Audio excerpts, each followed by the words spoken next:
Благодарим, че сте тук.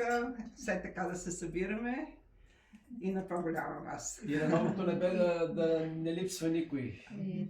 Амин. С нашите близки Да. Амин. и приятелите и всички. Обаче ще поканим и Исус тогава.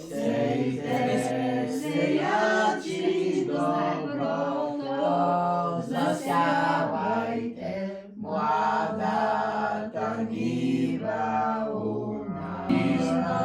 И обич, божествена, към труда и труда богата, с пари изобилие, Боже, труда надари.